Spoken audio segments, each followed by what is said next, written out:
ایک فارمر ٹماٹر کو کاشت کرتا ہے، ٹماٹر کو وہ جب ہارویسٹ کرتا ہے تو وہ 50 روپے کلو 40 روپے کلو مارکیٹ کے اندر بک جاتا ہے۔ لیکن اگر وہ ایک اس کی ٹماٹو کی پیسٹ بنا کے وہ اس کو سیل کرے تو یہ جتنے بھی کیچپ والی جتنے بھی کیچپ بنانے والی یہ انڈسٹری ہے، فوڈ انڈسٹری ہے، اس کے اندر جناب ٹمیٹو پیسٹ استعمال ہوتی ہے، تو اس سے کیا ہوگا، اس کی ویلیو ایڈیشن ہوگی۔ تو وہ جو 40 روپے کلو والا ٹماٹر جو ہے وہ ہو سکتا ہے اس کو 200 روپے کلو یا 150 روپے کلو وہ جو ہے وہ پیسٹ بنا کے بیچے۔ یہ ویلیو ایڈیشن ہے۔ میں ہمیشہ کہتا ہوتا ہوں کہ اگر کسان نے اپنے منافع کو بڑھانا ہے تو اس کا ایک ہی طریقہ ہے کہ وہ ویلیو ایڈیشن کی طرف آئے، اور ہر علاقے میں جو فصل ہے وہ اپنی فصل کے حساب سے وہاں اس کی جناب ویلیو ایڈیشن کر لے۔ ٹھیک ہے۔ تیسرا سوال یہ گجرانوالہ سے عبد الرحمان چیمہ صاحب نے پوچھا ہے کہ پیداواری اور ترقیاتی زرعی قرضے میں کیا فرق ہے؟ بڑا اہم سوال ہے، بنیادی قسم کا سوال ہے۔ یہ میں نے دیکھا ہے کہ اگر یہ ہمارے فارمر کو اگر اس کا پتہ لگ جائے تو اچھی طرح معلومات ہو تو اس کو قرضے کے حصول میں بھی آسانی ہوگی۔ دیکھیں، پیداواری قرضہ اس کو ہم پروڈکشن لون کہتے ہیں۔ پیداواری قرضہ فصلوں کے اگانے میں جتنی اس کی ان پٹ چاہیے ہوتی ہے، مثلا ایک آپ نے فصل اگانی ہے، فرق کریں گندم اگانی ہے تو گندم کے لیے آپ کو کیا کون سے چیزیں چاہیے ہوں گی، ان پٹ جس کو ہم کہتے ہیں۔ نمبر 1 اس کے لیے جناب آپ کو کھاد چاہیے، پہلے بیج چاہیے، پھر کھاد چاہیے، پھر آپ نے اس کو پانی لگانا ہے، لیبر چاہیے، اس کی گوڈی وغیرہ جڑی بوٹیاں ختم کرنے کے لیے۔ ٹھیک ہے۔ پھر جناب وہ جب فصل جو ہے وہ آپ کی اس کے اوپر خدا نخواستہ کوئی بیماری آئے، کوئی فنگس آ گیا تو اس کے لیے آپ کو جناب اس پہ سپرے کرنا پڑے پیسٹی سائڈ کا۔ تو یہ تمام چیزیں جو ہے نا یہ اس کی کس کو کہتے ہیں؟ پیداواری لاگت۔ تو جو وہ پیداواری لاگت کو پورا کرنے کے لیے وہ جو قرضہ لیتا ہے اس کو کیا کہتے ہیں؟ پیداواری یا پروڈکشن لون اس کو ہم کہتے ہیں۔ اسی طرح ڈیولپمنٹ لون کیا ہوتا ہے؟ ڈیولپمنٹ لون وہ ہوتا ہے کہ جو وہ آدمی اپنے زرعی چیزوں کو اس کی اپنا ڈیولپمنٹ کے لیے، مثلا میں آپ کو بتاؤں پیداواری لون جو ہے وہ عام طور پر 1 سال کے لیے ہوتا ہے، لیکن اگر آپ اس کو ریوالونگ کریڈٹ میں جائیں گے تو وہ آپ کا 3 سال کے لیے ہوگا، لیکن سال میں 1 مرتبہ آپ نے اس کو کلین اپ کرنا۔ کلین اپ کا مطلب کیا ہے کہ 1 مرتبہ آپ نے اس کا بیلنس، آؤٹ اسٹینڈ بیلنس کو 0 کرنا ہے، یا اس کی کریڈٹ اور ڈیبٹ جو سمیشن ہوتی ہے اس کو 0 برابر کرنا ہے۔ اسی طرح جو ڈیولپمنٹ لون ہے یہ عمومی طور پہ 5 سال کے لیے ہوتا ہے۔ ٹھیک ہے۔ اس میں آپ ڈیولپمنٹ لون کے لیے مثلا ٹریکٹر کا لون بھی آپ لے سکتے ہیں، یہ آپ کا 5 سال کے لیے ہے۔ ٹھیک ہے۔ ایک فارم ڈیولپمنٹ لون ہوتا ہے، یہ فارم ڈیولپمنٹ لون ہوگا، مشینری ہے وہ بھی آپ 5 سال کے لیے لون لیتے ہیں۔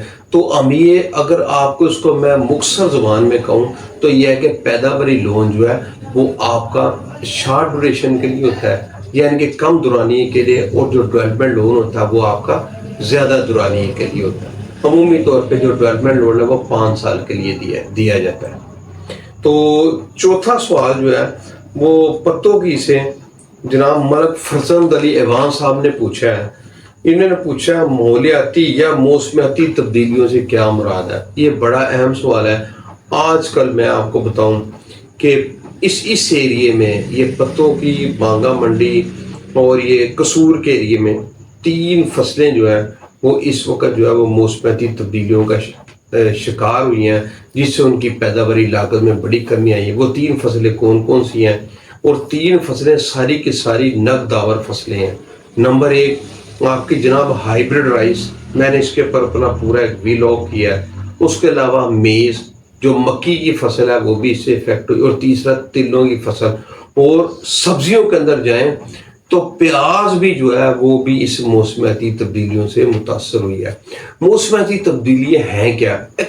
اگر موسمیاتی تبدیلیوں کا ہم آسان کریں تو یہ کہ موسم کے اندر غیر متوقع طور پہ جو ہے ٹمپریچر کا بڑھنا یا گھٹنا، ایک بات۔ دوسرا، یا جو بارشوں کا موسم نہیں ہے اس موسم میں بارش ہو جانا، اور جو بارشوں کا نئی موسم ہے اس میں بارش ہو جانا، جو بارشوں کا موسم ہے اس میں بارش کا نہ ہونا، تو جس بارشوں کا نئی موسم ہے اس میں بارش ہو جانا، تو یہ کیا ہے؟ یہ ساری کی ساری موسمیاتی تبدیلی ہے۔ دیکھیں ہم نے جس علاقوں میں بھی اپنی فصل، مثلا میں آپ کو بتاتا ہوں، پنجاب میں، صدرن پنجاب میں، جنوبی پنجاب میں جو خریف کی فصل ہے وہ کپاس کی فصل ہے، کیونکہ کپاس کو لیے گرم اور ڈرائی موسم یعنی کہ خشک موسم چاہیے، اور یہ پورا یہاں سے ہمارا ایک وقت تھا کہ آپ سائی وال سے آپ کی کپاس کی فصل شروع ہوتی تھی، اور الحمدللہ یہ سندھ میں، پورا سندھ میں چلی جاتی تھی۔ لیکن جب سے موسمیاتی تبدیلی ہوئی ہیں، یہ کپاس کی فصل جو ہے، اس کا ایریا جو ہے نا وہ شرنک ہو رہا ہے، کم ہو رہا ہے، اور اس سال بھی کپاس کی فصل بھی موسمیاتی تبدیلیوں سے متاثر ہوئی، کیونکہ جس وقت فصل بہت اچھی تھی، بارش ہوگی، اس علاقے میں بارش بہت کم ہوتی ہے، تو زیادہ بارش ہونے سے کیا ہوا کہ وہ جو فصل ہے وہ جو ہے اس کے اوپر وہ فنگس لگ گئی، اور جو ڈیزیز آ گئی، اور جو وہ فصل جو ہے وہ ساری کی ساری اس کی جو ہے نا وہ تباہ ہوئی، اور اس کی ایلڈ پراپر نہ نکلی۔ تو یہ موسمیاتی تبدیلی ہے، اس کے اوپر میں آپ کو انشاءاللہ اپنا ایک پورا ولاگ کروں گا، اور میں بتاؤں گا ان ڈیٹیل میں کہ بڑی تفصیل کے اندر کہ موسمیاتی تبدیلی کیا ہے، اور موسمیاتی تبدیلیوں کے اثرات سے ہم کیسے بچ سکتے ہیں، اور موسمیاتی تبدیلیوں کو میں ہم کیسے کمی لے کے آ سکتے ہیں۔ یہ آج کا زراعت کے حوالے سے بھی اور انسان کے حوالے سے بھی بڑا اہم موضوع ہے۔ دیکھیں اس وقت لاہور میں سموک کافی جو ہے اس کی انٹینسٹی ہے، اور آپ رات کو میں واک کرتا ہوں تو آپ یقین کیجئے گا کہ مجھے جو ایسے لگتا ہے جیسے کوئی میرے گلے کے اندر جو ہے نا وہ مرچیں ڈال رہا ہے، آنکھوں میں جو ہے نا میرے وہ جو ہے وہ پانی نکلتا ہے۔ تو یہ کیا چیزیں ہیں؟ اب یہ سموک آج سے 10 سال پہلے ہم اس کو کوئی نہیں جانتا تھا، لیکن اب ہر بندے کو پتہ ہے کہ جیسے جیسے ٹمپریچر نیچے جاتا ہے، لو ہوتا ہے، ویسے ویسے سموک جو ہے نا وہ ہماری زیادہ ہوتی جاتی۔ یہ ساری موسمیاتی تبدیلیاں انشاءاللہ میں اس پہ پورا ایک اپنا ولاگ کروں گا، آپ کو میں بالکل ڈیٹیل کے اندر بتاؤں گا کہ یہ موسمیاتی تبدیلی ہیں کیا، اور ہماری زراعت کو اس سے کیا نقصان ہو رہا ہے۔ اسی طرح ایک سوال مجھ سے پوچھا ہے محمد زمان بھٹی صاحب ہے رنالہ پور سے، انہوں نے پوچھا ہے زرعی ای پاس بک کیا ہے؟ دیکھیں یہ ایک نیا کنسپٹ آ رہا ہے کہ جیسے جیسے پنجاب کے اندر الحمدللہ میرا حال ہے کہ مور دین 90% جو ہے وہ ہماری زمین جو ہے نا وہ لینڈ ریکارڈ جو ہے وہ کمپیوٹرائز ہو چکا ہے۔ اب بینکوں کو بھی اسیس دے دی گیا ہے، یہ پنجاب لینڈ ریکارڈ ایک اتھارٹی بن گئی ہے۔ اب دیکھیں پاس بک اس وقت تک جو ہے وہ کیا ہے، وہ آپ کی ہماری مینول بنتی ہے۔ آپ ڈاک خانے سے آپ نے 2 زرعی پاس بک لی، ایک سبز رنگ کی اور ایک گلابی رنگ کی یا ریڈ کلر کی، وہ لی، وہ جناب آپ نے اس کو پٹواری کے پاس گئے، پٹواری نے آپ کو ساری ڈسکرپشن لکھ دی۔ بعض مرتبہ یہ ہوتا ہے کہ پٹواری کوئی خسرہ نمبر چھوڑ جاتا ہے، کوئی خسرہ نمبر ڈال دیتا ہے، یا جو اس میں اور اس سے کوئی غلطی ہو جاتی ہے، کیونکہ وہ مینولی بن رہی ہے نا، تو غلطی کا چانس تو ہوتا ہے۔ تو پھر جب وہ بینک سے لون لینے کے لیے جاتا ہے تو بینک کہتا ہے جناب اس میں تو یہ خسرہ نمبر آپ کے شجرے میں ہے اور اس میں نہیں ہے، گرداوری میں ہے اور اس میں نہیں ہے، یا اس میں ہے اور گرداوری میں نہیں ہے، تو اس سے کیا ہوتا ہے وہ چیزیں آپ کی ٹیلی نہیں ہوتی۔ تو اب پی ایل آر نے الحمدللہ یہ کنسپٹ دیا ہے کہ اب جناب مجھے امید ہے کہ کچھ عرصے کے بعد اب یہ جو مینول پاس بک ہے یہ ختم ہو جائے گی۔ ہر بندے کی پاس بک کے اندر جو ہے نا وہ اس کی ڈسکرپشن لکھی ہوگی اور آپ اس کا پرنٹ لے سکیں، اس سے بینک کو بھی آسانی ہوگی اور کسان کو بھی آسانی ہوگی۔ وہ جو ریونیو آفس کے بار بار چکر لگاتا ہے اس سے جان چھوٹ جائے گی، اور جو بینک والے جو ہے اس کو ایکسیس ہے وہ اسی وقت بندے کی پاس بک نکال لیں گے۔ تو یہ ای پاس بک یعنی کہ الیکٹرانک، ای کا مطلب ہوتا ہے الیکٹرانک پاس بک، ٹھیک ہے۔ تو یہ بڑا اچھا ہے الحمدللہ، ایک اچھا اقدام ہے پنجاب گورنمنٹ کا، اور یہ جو ہے نا اب تقریباً پنجاب کے تمام علاقے مور دین 90% جو ہے وہ ان کا لینڈ ریکارڈ جو ہے وہ کمپیوٹرائز ہو چکا ہے۔ یہ سمپلی جو ہے نا یہ ایک ای پاس بک کا الیکٹرانک پاس بک۔ اگلا سوال عبد الواحد صاحب میر پور خاص سندھ سے، انہوں نے پوچھا کون سا ایگری بزنس سب سے زیادہ فائدہ مند ہے؟ بڑا مشکل سوال پوچھا واحد صاحب آپ نے۔ اگر میں یہ آپ کو کہوں کہ یہ ایگری بزنس سب سے زیادہ منافع والا ہے، آپ وہ کر لیں، خدا نخواستہ اس کو اس میں لاس ہو جائے تو لیکن اس کے لیے چند اصول آپ اپنے ذہن میں رکھیں۔ نمبر 1، ایگری بزنس یا زرعی کاروبار آپ وہ کریں جس کا را مٹیریل آپ کو وہاں سے آپ کے علاقے میں سے مل جائے۔ مثلا میں آپ کو مثال دیتا ہوں، پچھلے دنوں میں نے ایک ولاگ کیا ہے ہلدی کے اوپر۔ اگر آپ ہلدی کا آئل نکالنا چاہتے ہیں، ایکسٹریکٹ کرنا چاہتے ہیں اور اس کو سیل کرنا چاہتے ہیں تو آپ کو جو انڈسٹری لگانی ہوگی وہ قصور کے ایریے میں لگانی ہوگی۔ اگر آپ فرق کریں کراچی کے علاقے میں فیکٹری لگا لیتے ہیں تو آپ قصور سے خرید کے آپ کو ٹرانسپورٹیشن چارجز کتنے پڑیں گے، آپ کی کاسٹ بڑھ جائے گی۔